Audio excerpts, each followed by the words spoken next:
Welcome to the Team Us podcast. We're Ted and Ashley Slater.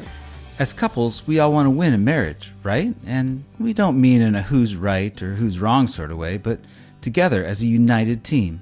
Oneness in marriage isn't always easy, though. Sometimes it's really hard. It can be a struggle to stay connected and face the difficulties of everyday life together.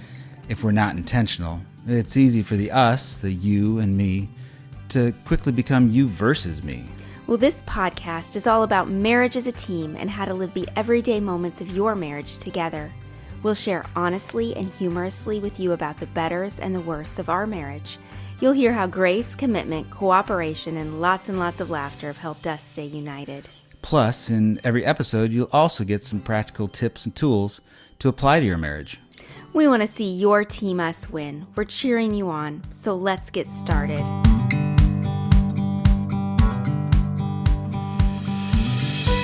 Hey everyone! Hey there, welcome back to the Team Us podcast. Yes, and today we're diving into the topic of parenting and how we can better parent as a team. But before we jump in, I want to start by saying that you might be listening and you aren't a parent yet. It could be that you and your spouse aren't ready yet, and that's okay. You know, the timetable is a little different for every couple. Or it might be that you are very ready and you have been for a while, but you're struggling with infertility. I've read that 1 in 8 couples experience infertility. So if that's you, I want to start this episode by saying that you're not forgotten or unseen by us. And while we do talk about miscarriage in the book Team Us, we don't directly talk about infertility. However, in my other book, Braving Sorrow Together, one of my friends shares her and her husband's story of infertility. It's raw and it's honest, and I pray it's a reminder to you that you aren't alone.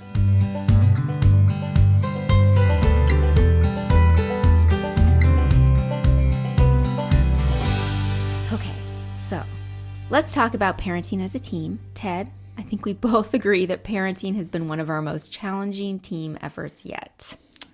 Challenging, yes. Yeah. It's been rich and fun, and makes life full, but challenging. That's an accurate term. Yeah, I like that. Makes it full. That's true. Mm-hmm. Yeah. Okay, before we get into the practical stuff, though, yes, let's do something fun. I'm going to ask you some favorites related to parenting. Ooh, sounds good. Like favorite children? Yeah, my favorite child is... No, we don't have favorite children. So, although that seems to be a theme on television shows, doesn't it? I think it does, but I've found that as each new child comes along, my heart expands just that much more to embrace them. Yeah. That sounds cheesy. Well, yeah. All right. So, yes. Favorite Pixar parent? Pixar parent. Sorry, my mind, you know where my mind went to. No. It went right to The Incredibles. Uh-huh. So he reminds me of myself. He sees himself as like, all that. And he's a little out of shape. And he loses his temper sometimes and breaks tables. I've never broken a table. No, I'm sure you've broken something else. No, I don't know what you're talking about. No. All right. A godly man. I don't break things. So Mr. Incredible, favorite Pixar parent. Yeah. Okay, do you have a favorite dad joke? Because you like to tell dad jokes. No potty humor here. Oh, well then no, I don't. One of our girls told a joke. What was it? What did Dorothy say? It was like a 3-part joke, and it was like she got me at the end. I don't know any good dad jokes. Not at the moment. Not at the moment. Every failure. Other moment, Every like a dad joke. They just come out of me like kids, I'm a dad or something. Yeah, the kids just kind of groan. Okay. And you. So some other favorite yes. parenting. Yeah, I humor you. Yes, with thank my you. laughter. Some other favorite parenting moment. Do you have a favorite parenting moment? Favorite parenting moment. It's nice when the girls are affectionate. Mm-hmm. When they play with my hair or cuddle up next to me on the couch when we're watching a show. Not that we watch shows. We don't watch shows very often. We just talk about it a lot. That is not true. We watch them a lot. Yeah, I like that, and I'm proud of the girls when they do things that makes them shine, and that like when they volunteer at church or when they're on stage or something. Mm-hmm. Yeah. Those are good parenting moments. Or when one of our girls writes her own devotional. Yes. Yeah. Our 9-year-old is working on her own And devotional. it's quite good. Yeah. She did a good job. So, yes. All right. Well, let's jump in. Wait, can I ask you? Do you have any, proud moments? Or do you have any, who's your favorite? Are you I do not Stretch, have. Miss Stretch? What's her name? Oh, Mrs. Incredible? I don't know. I wasn't prepared for this I question. know, well, boom. I was prepared to ask you the questions and put you on the spot. Favorite Pixar parent? I might actually say that it's Marlin from Finding Nemo, because he struggles with a lot of fear, but learns how to overcome that and allow his kids to take risks. And I think that I can relate to that. I think for me, Interesting. I've had to learn over the years how to use wisdom and not fear in letting our kids step out and take risks, and maybe even encouraging them to do that. He had a hard time saying anemone. Can you say that to me? Well, that was Nemo, not the dad. Oh, okay. No, I'm not going to try to say that. Anemone. Okay. Anyway, let's continue. All right. So for those of you listening, I mean, we've talked about our kids, but we should probably say our kids range in age from 10 to almost 17. So, and over the years, sometimes, Ted, our different upbringings and different personalities have complicated rather than contributed to and enriched our parenting. And I think that probably happens with a lot of couples. Complicated. Right? That's a nice way of putting it. Well, yeah, of course. I mean, you were raised one way. I was raised a different way. Everybody's raised differently. And then when you get these two people together to raise a family, their parenting approach, they're going to be those different backgrounds. Different. Yeah. Right. Like you were, a doctor's kid. I was a pastor's kid. So I think just we came from different backgrounds as far as what our families could afford or what opportunities we had, and personalities. I mean, I'm firstborn girl. You're a lastborn boy, which is actually apparently a perfect combination. Oh, it is a perfect combination. I would say yes. But I think that makes us, I'm very much a planner, very much And I'm more ad lib. Yeah. Yes. So I think that's a big thing. I think in some ways you're better at discipline than I am. And I'm a little I don't discipline maybe early enough in a situation or rein things in. Sometimes things get out of control. But you also are able to enjoy the moment and be present in the moment. Or at much least more. tolerate it. Or have fun with it. Have fun with it. Have yes, fun absolutely. with it. Yeah. So we've had to work hard not to allow our differences to divide us when it comes to parenting. So I thought we'd share 3 of the things we do to better parent together, because maybe they'll be helpful and encouraging to those who are listening. And we do not consider ourselves parenting experts at all. Not Absolutely at all. not. No, we've had kids for 17 years. Yeah. But and maybe we can share some things that they can learn from our mistakes and our successes. Yeah.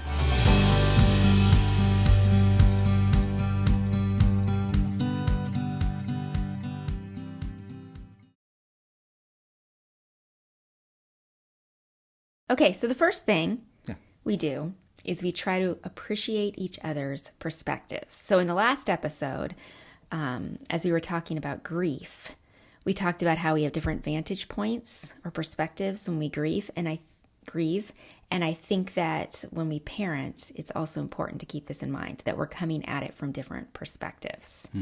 Like if I think back to when our kids were young, because at one point we had like a newborn to a 7-year-old or something around them. We had a lot of little kids at the same time. I've always kind of worked from home part-time, but I've always been home. And I would go to the office, be gone for most of the day. Yeah. And come back around dinner time. Right. Just maybe an hour or two before the kids are going to go to bed. And so I was exhausted by the time you get home, and I would be like, okay, bedtime is at this time. Right. And let's stick to that schedule. And you would often, bedtime would get extended because you'd play or hang out or you'd wind the kids up, and I would kind of get frustrated with that. Which is understandable because you've been with them the whole day and you're kind of spent. No? Yes. I mean, that's true. It's true. There's, And you've been giving your energy the whole day. But I was only thinking about myself when I would be like, okay. It's time for the kids to go to bed. Let's stop. Don't wind them up. I wasn't thinking about the fact that you had a limited amount of hours with them. I wasn't thinking about your perspective, that this was the time that you had to spend with them. And so, of course, you would want a little bit longer. And so I had to really learn to realize that and be more flexible. Right. And in retrospect, I could do the same. Maybe I could have more of my fun wind-up time in the morning before I head to work. And then when I get back, have a little more low-key activities with them to help wind them down. Maybe read to them. I used to read to the kids back then. Yeah, you'd read to them every night. Read to them and, something a little more low-key. Yeah. Well, I think that would have required you to get up earlier, too, and have some more time before you actually had to get up. If I'm up any later than 5, half the day is wasted. And if you've listened to more than one episode of this podcast, you know that's not true. Absolute lie. Okay, so that was the first one. Appreciating each other's perspectives. Yeah. We're coming from different perspectives. Right. I think that helped, doing that and continuing to do that has helped us better parent as a team rather than as two individuals who end up getting in disagreements and getting frustrated with each other. Absolutely. The second one is, and I think this really ties into our personalities and how our personalities have affected our parenting, is learning from each other's approaches, from the way that the other one parents. Mm-hmm. And I think, we talked about how I'm a firstborn girl, you're a lastborn boy. Right. And there are books that talk about that. The birth order book. Yeah. That's not an endorsement, but I remember reading that book, and it does point out that because of your birth order in your family, it really does affect your personality. I may have been a little more goofy and trying to get attention, and maybe the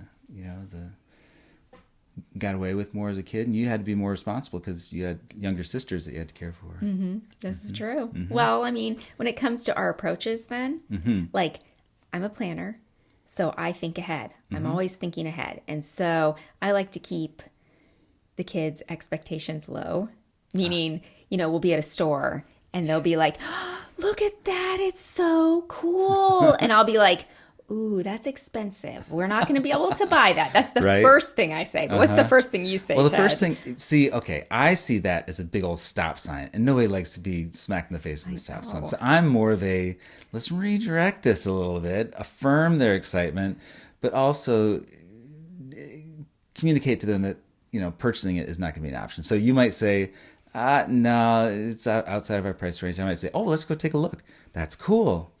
Maybe someday we'll be able to afford that, or maybe we'll add it to the wish list for birthday or Christmas. But I used to get really upset at you. No, you did not. So, yeah, I would be like, oh, Ted, you're encouraging them. First, you should set expectations and then look at it. I should discourage them instead. I should be a discouragement. Well, I've realized it took me a little bit, but I started to see the beauty and the joy in dreaming with the kids. Yeah. Rather than being a killjoy first and setting expectations. Mm-hmm. Because it's good to dream. It's good to encourage our kids to see possibilities. But it took me time to learn from your approach. Right. No, yeah, I can see us doing that with even as they're getting older. Like one of our girls is thinking about going overseas to study, or living overseas at some point. And naturally, I would prefer that the kids be closer to home, but I'll explore that with them. Where would you want to go, and would you be interested in like living with roommates? What would you want to study? Wouldn't it be cool to eat the food there and stuff? Yeah. Well, and I think that I have learned over the years. So now when that does come up, I think I've been more able to say, oh, that's a cool idea. Mm-hmm. Well, let's look at this. Like, where could you find community? Could we find a church there that you could get involved with? That's a big one. So I've learned how to try to set expectations without being a killjoy. I think. Well, and you know, we've talked about how you like to grocery shop. And Like take it's an my time, experience. right? Well, there's so many wonderful, weird things in grocery stores. I mean, just the international aisle is just... Right. Well, and you will go to the grocery store and you'll bring home like 6 different kinds of root beer.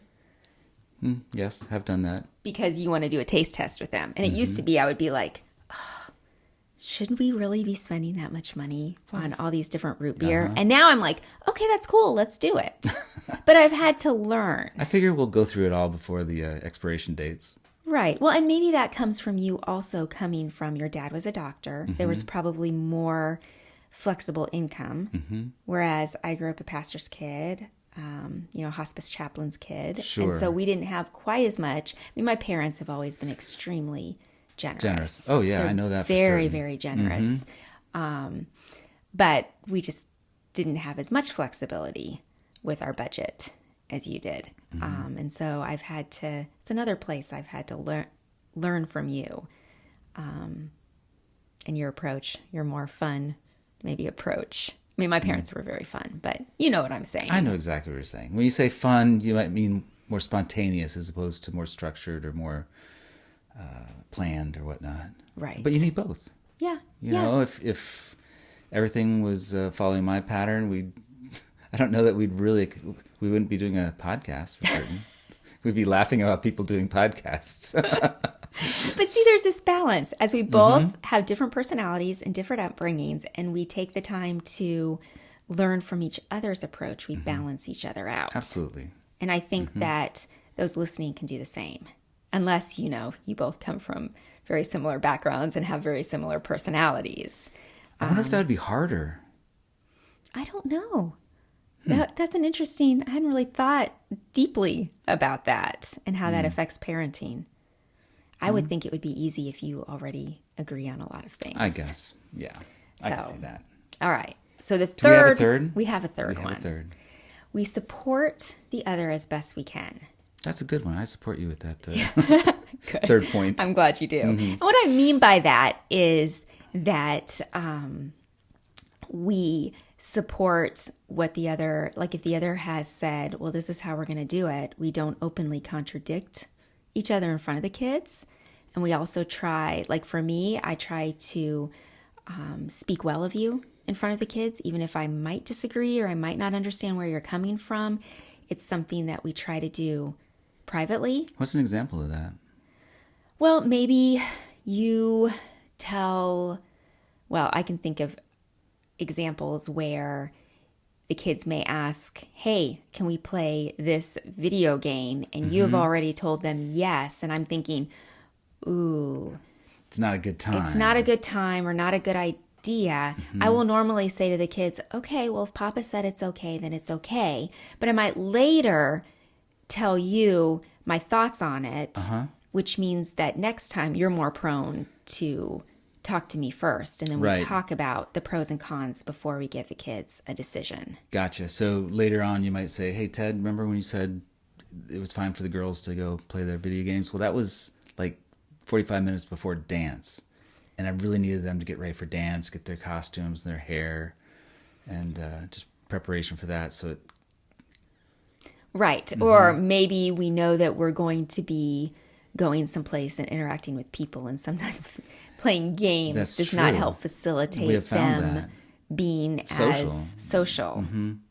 yeah, we found when they play video games, sometimes they get into this world of video games where you do something in the video game and it reacts just as it should, which is not like the real world. It's not the way humans react like a video Right. game. So, yeah. Yeah. Or you might do something that doesn't make sense to me. Like at one of our previous houses, you would pull the car into the garage. right. Right now, At we an can't angle. pull a car into the garage. It's full of I pull it junk. in at a weird angle. And I was like, why is he doing this? This makes no sense. But I tried my best not to verbalize that out loud as I was trying to pull the car in at this weird angle and getting frustrated. I tried not to verbalize that in front of the kids. Okay. Because you normally do have a very good explanation for why you do what I consider weird things.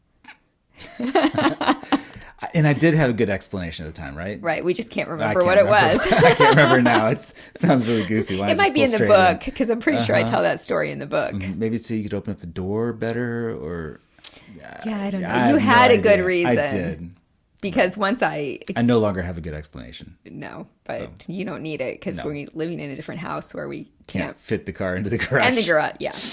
So, all right. Well, as we've said, we're definitely not experts on parenting. Parenting is hard, you know, and we enter these different phases and these different seasons, and kids continually change. Never been parents of a 17-year-old before. No. There's always something new. Although we can learn from others, right? Experts and mentors, but you know, it's always new and challenging. I will say that parenting our 10-year-old daughter is easier this time around because it's the fourth time we've parented a 10-year-old, although they all have slightly different personalities. Slightly. So, okay, vastly different personalities. Dramatically. Yes. But, you know, we're constantly looking to scripture and looking to biblically centered parenting experts to help us.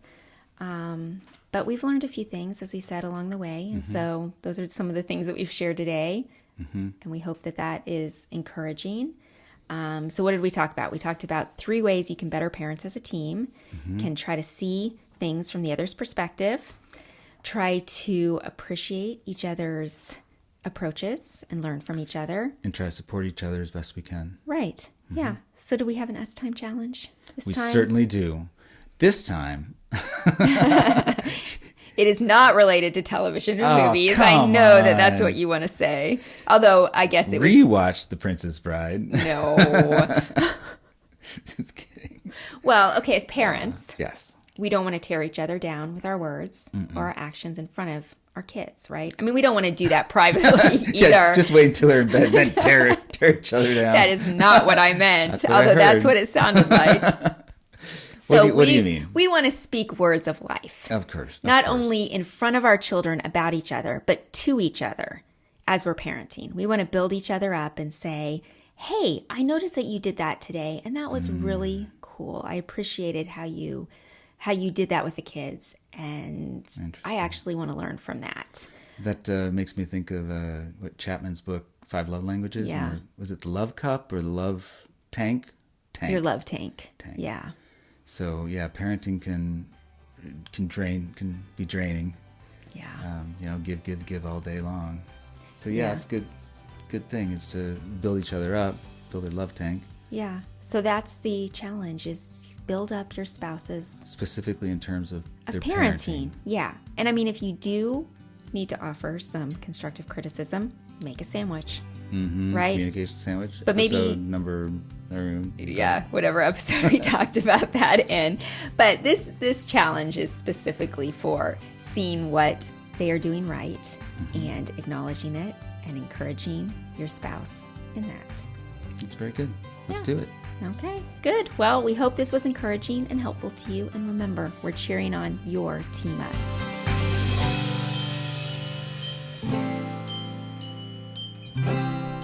The Team Us podcast is a production of Life Audio and the Salem Web Network. If you enjoyed Ted and Ashley's conversation today, would you leave the show a rating and review in your favorite podcast app? It really does help more people like you find the show. This podcast was produced by me, Kelly Givens, and Stephen Sanders, with executive oversight by Stephen McGarvey.